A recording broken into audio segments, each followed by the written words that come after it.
Hi, loyal viewer at home. Welcome back to the Spector Creative channel with me, your host, Toy Guru Neitlich. If you're seeing double with this video, well, you're not as confused as I am. I know that not everyone on this channel watches the Masters of the Universe Classics Director's Commentary I do, where I go figure by figure reviewing the Masters of the Universe Classics figures, since I worked on them. So this video is a rehash of the Star Sisters. It has some new material, an all-new voiceover, but it's the same basic video. I felt that with the Star Sisters being a very important part of She-Ra history, they deserve their own video. So I'm rehashing the director's commentary video. So if you've already seen that, you may have already seen this material, and if not, hey, I'm blathering on way too long. Let's jump in. Alright, so the Star Sisters. What are they? Who are they? Where are they? What's a Gamora? So, a lot of toy lines have prototypes that are never made it into the toy line. And this goes back all the way to the 60s, the 70s, the 80s. Some of them are famous, some of them are infamous, and are worth a lot of money on the aftermarket. But one of the lesser-known prototypes is from the Masters of the Universe line. Well, actually, no, it's from the Princess of Power line. This was the Mattel line that started off as an action figure line, but the girls group at Mattel quickly grabbed a hold of it and decided to make it their own and turn it into a doll line. Now, the Motu line itself has a history of unreleased toys, and many of them were remade in the Masters of the Universe Classics line, which was a collector line sold between 2007 and 2020. And it included prototypes and never-before-seen figures, and seen figures, like Hero here, who was the 1987 spin-off figure for He-Man's line, and was eventually turned into a figure in the Classics line, actually as one of our San Diego Comic-Con items. He was shown in the Mattel catalog, which was the previous image, but never actually got released. And as I said, this does happen from time to time, and it's not something that only happens in the He-Man line. Eventually, just to wrap up with Hero, he was released by Super 7 as if he was a figure in 1987, which is really cool. They did an amazing job, not only recreating the figure, but also the card of what he would have looked like had he hung at retail, even with the vac metallized chest and the super spell casting accessory that pops open. Now, She-Ra is not immune to this effect. She had several toys that were shown in the Mattel catalog and the licensor kits that were never made. So this one here, slowly scrolling out of view, was the Bubble Carriage.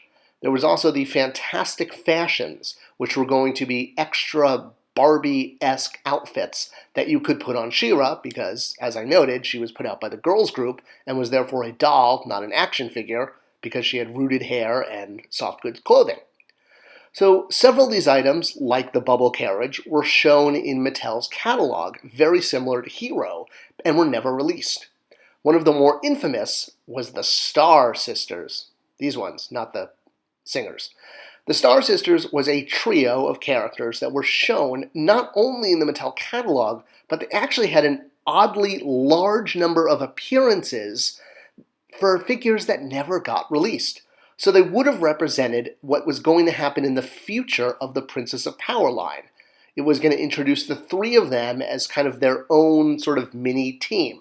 Starla, TallStar, and Jewel Star, as well as their pet, Glory Bird, who you can see there perched on the little, blue perch at the top of this image from the Mattel catalog. And again, what was really interesting was these figures weren't just shown in the Mattel catalog. They appeared in quite a lot of media, including images that showed how their action figures were going to work. So as a recap, real quick, Starla, the yellow-haired golden figure, was going to have a rising and lowering kind of star beam coming out of her back, kind of like Peekaboo. And then Jewel Star would have collapsed into a jewel, kind of like Rock-On and Stone-Dar. And TallStar was going to have expanding limbs, midsection, and neck that were actually going to work very similar to the old 80s Burple Tupperware. Do you remember these things? They were Tupperware from the 80s that would stretch and get bigger in order to put more or less cereal inside of them. And they made a really cool, funny noise, hence the name. And you could bend them, and they were kind of toys into themselves. I do remember playing with the Burples we had in the house and just thinking they were so much fun. So TallStar's limb sections would have used a very similar type of stretching, I guess call it technology. I mean, you weren't supposed to put water inside, not like the Tupperware, but they had the similar stretching effect. So the three of them were going to be sold, and along with Glory Bird, who would have been a separate purchase, sort of like Zor and Screech. And unlike Hero, who was extremely limited in the number of media appearances he made outside of that one shot in the catalog, I mean, you had a few prototype images of artwork that floated around, and since the internet has come along, they've become a little bit more prominent than they were back in the 80s. I don't know how many people saw this prototype image. And of course, he made one infamous single panel appearance in a He-Man mini-comic, in fact, the very last He-Man mini-comic, in shadow there. But the Star Sisters, they were stars. They were kind of all over the place. So it's a little bit more surprising that they never got released, considering how much media attention they got.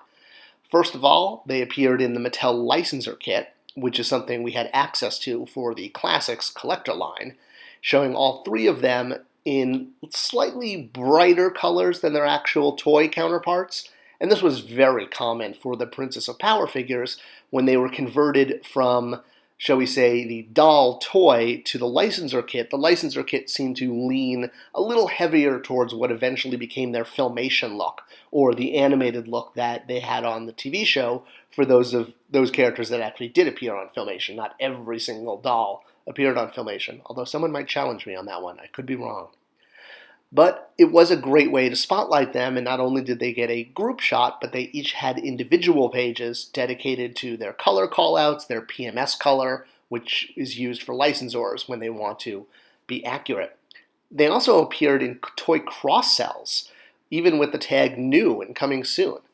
Their most infamous appearance, of course, though, was in the She-Ra magazine, which had a huge spread on the sisters, including their origin, which was the first and only time, I believe, that the origin was told in the vintage era, noting that they were found inside of a mountain and they were released by She-Ra and went on to join her in her fight against the evil Horde as members of the Great Rebellion.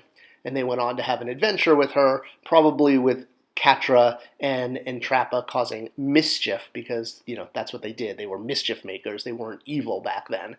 And, of course, they were beloved allies of She-Ra, not only because She-Ra saved them from their imprisonment in a mountainside, but because, She-Ra's She-Ra. Who wouldn't want to be her ally? Beyond the licensing kit and the magazine, for figures that never had figures, that never got released, they showed up on the Filmation series.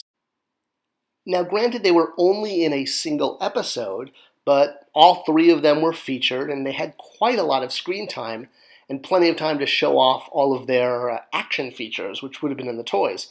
There's Tallstar doing her impression of Mr. Fantastic, or Plastic Man, or Elongated Man, or what's the Incredibles' wife? Gosh, I'm slipping my mind at the moment. It'll come to me like halfway through the video.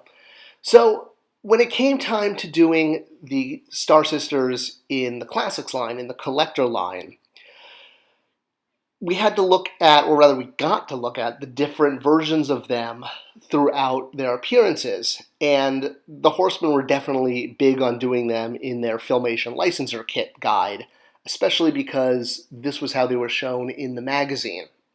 So, in the end, that was the version, the look that went into making them and remaking them in the Masters of the Universe Classics line, which was going to be their first and only toy appearance, since they never got made. And Classics was all about that. That toy line was specifically for finding ways to bring kind of everything into a all-encompassing Masters of the Universe line, including the Princess of Power characters. So the fact that the Star Sisters were never released, but were heavily shown and featured in animation, well, the designers were excited. Terry, who designed them on the Mattel side, he was so excited because he had new color palettes to work with that he'd never really worked with before. In fact, I remember him coming to me and saying how excited he was that he had to go over to the girls' group on the other side of the building and ask them where they kept the glitter paint so that he could work on the prototypes.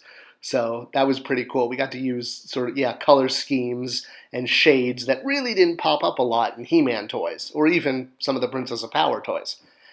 And in the new figures, we weren't able to do all of the action features that the vintage toys were supposed to have, but for TallStar, it was a little bit easier because we could do plug-in sections into her limbs and her neck. So you would basically pop off her arms and her feet and her head, and you could pop in sections that would look like they were stretched out to give her that look that her vintage action figure would have had it actually been made and shipped. It didn't have the burple stretch to it, but at least you could pose it on your shelf, and that was the point of a collector line, to really be posed versus, I guess, played with. Not that you can't play with them. They were age grade to 4+, and I've heard a lot of stories of kids really enjoying the classics line.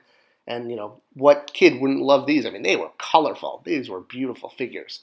And, of course, we did Glory Bird as well. In the classics line, we did Glory Bird in the same scale as the other eagles that we did, which was just sort of a smaller eagle that was a pet, versus in the vintage line, a Glory Bird used the Zor and Screech tool, or bird mold, if you will, and it was much bigger. It was about the size of a figure, and that's because, like Battle Cat, the original eagle that became Screech and Zor and Glory Bird was from Big Jim and was really large. It was meant for a 12-inch figure. So putting it with a 5-inch He-Man figure or She-Ra figure made the eagles or the birds really big. In classics, we scaled them down to actual sort of bird size, especially based on how the birds appeared in different Filmation episodes and different media. And boy, did we get a lot of use out of that Masters of the Universe Classics bird tool. It became every possible color of bird in lots of different lines, including DC. And of course, a nod to the Four Horsemen, who did an amazing line of sort of bird warriors in their Mythic Legions series. And when it came time to doing the different eagle figures, they did a few paint jobs that were clearly really cool homages to Masters of the Universe, including She-Ra. So here's their bird figure done as Screech, and same thing, the eagle character done in sort of Zor-esque colors, and then finally the eagle character done in Glory Bird colors. So one of the cooler legacies of Glory Bird. Look at that head, that's awesome. So they were all packed out in a deluxe box for collectors, and while you may not have been able to get them back in the day when they never went into production after being shown off so much in catalogs and TV series and licensor kits and magazines, at least for completists and fans who had been following the story of the Star Sisters back in the 80s, there was now finally a chance to own them, and that was pretty cool. We got to use the magazine as a source for their bio, sort of really retelling the same story that was in the blurb from the magazine. And it's always great when we have vintage material because, believe me, making this stuff up is difficult. I also knew as brand manager that this figure needed to be shown off very early. So at Comic-Con, when we showed off the annual figures that were going to make up the subscription, I made sure that the Star Sisters were very upfront that year, meaning they were an early Q1 slot, in fact, January, because this was one of those figures you wanted to make sure fans knew was coming and was not like a third quarter surprise. So, yeah, that's kind of what the Star Sisters were all about. They were a fun payoff for fans, and fans have clearly liked them over the years because they've shown up in fan art, they've shown up in sort of reimagined prototypes of what they could have looked like had the dolls actually shipped and made it to market. And they even made an appearance on the new Netflix She-Ra She-Ra and the Princess of Power and the Princesses of Power. Yes, that was the title, Princesses. And there's Glory Bird too, even reimagined more as an owl instead of a eagle. So the Star Sisters live on. Hope you enjoyed this video and hope it wasn't a repeat if you already saw the director's commentary, but I threw in a few new facts, like, me forgetting Mrs. Incredible's name. And give it a like and a subscription, because that tells YouTube to share this with more people. Thanks for watching.